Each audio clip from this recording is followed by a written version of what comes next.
Schweizer was a massive failure. It was a joke. This White House is completely comfortable with taking billions of your dollars and doling it out to favored interests, favored companies, and political contributors. We saw its failure, and we, the taxpayer, got nothing out of the deal. Somebody should have gone to jail on this. It's inherently corrupt. They don't think there's anything wrong with it. President Obama, he thinks he is the law. I couldn't agree anymore. Another clip from the film District of Corruption. The movie highlights several of the most disturbing things that President Obama has done since taking office.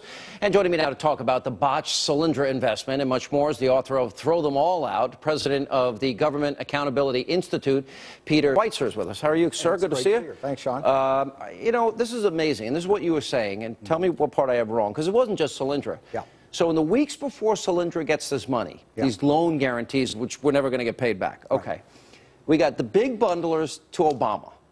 They get, I understood, what, 4 or 5 times access in a short period of time. That's right. Just before the money's given, billions of tax dollars. Right. That ends up going belly up. Yes. They get access to the president because they donated big money to his campaign. That's exactly right. So it sounds like a kickback to me. What am I missing? Well, I call it the Obama recycling program, and by that I mean you're really recycling money back to your campaign contributors, and that's really the problem. People have the green energy program or these other government investment programs are run by engineers and scientists. The reality is it's political appointees that are making these decisions, and they're making decisions with our money, and of course they're making those decisions in terms of what's for their political benefit and what benefits the president. So it ends up being given to people that have contributed and helped put the president in office. It sounds like a lofty goal. Green energy, we're not dependent on foreign oil, which, by the way, the technology doesn't exist.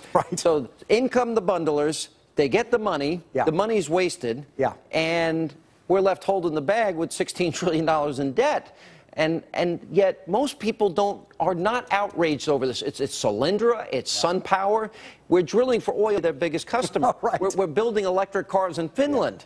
That from stimulus dollars. Yeah, that's exactly right. I mean, there's no rhyme or reason or consistent approach that has made sense in this, because there really isn't one. It is really designed literally to use taxpayer dollars as a gift bag, as it were, to give to supporters. And what you find oftentimes, Sean, is that in the case of Solyndra or in the case of some of these other companies, literally they get government money. Sometimes it's a loan, sometimes it's an outright cash grant, and then they would issue an IPO of stock. And the initial investors would cite the fact that they're getting federal money as a reason why their business and company is so sound. So in other words, then they make even more money on top of it. So then they'll have plenty of money to give when the president runs for re-election. So you got bundlers, access, money back to Obama. Yeah, exactly. I mean, for example, there's a company called Amyris Biotechnology out of Berkeley, California. A couple of weeks before they get $25 million cash grant from the federal government, Senator Dianne Feinstein and her husband buy $1 million equity in this company. They then get the $25 million federal government grant. A few months out, they have a public IPO. The initial investors, who were former Vice President Al Gore and his business partners, see their investment go from $12 million to more than $80 million due to the IPO, which was possible because of taxpayer money. How much money are we talking about? Because the person that's watching this program, how much of their money was given to these companies that had connections because they raised money for Obama's initial election campaign? Literally tens of billions of dollars. Tens of billions of wasted dollars. And how much of it's wasted? What percentage of it? I think the overwhelming amount has been wasted. I mean, there have already been a number of bankruptcies. There are others that are having problems that are tottering. I mean, they literally gave $1.6 billion to a company called BrightSource Energy. There's already $1.8 billion in debt. It loses money every year, and yet we have poured this additional money into it. That company does not have a business model that works. And really, the problem is that because these decisions are being made for political reasons and not economic ones, they don't really care because it's accomplished its purpose. Do you think it would be different if a Republican were president? Was tens and hundreds of billions of dollars that were given to cronies of Republicans? Would it be different? Would the reaction of the press be different? I think the reaction of the press would probably be different. But, you know, Sean, and we've talked about this before, I'm frankly skeptical of human nature. I think any politician, if you give them the opportunity to take tens of billions of dollars to different people for noble causes, the temptation is going to be overwhelming for anyone to try to And isn't the answer that the government really has has no business in this at all. That's right. None whatsoever. So am I wrong in characterizing this as a kickback scheme?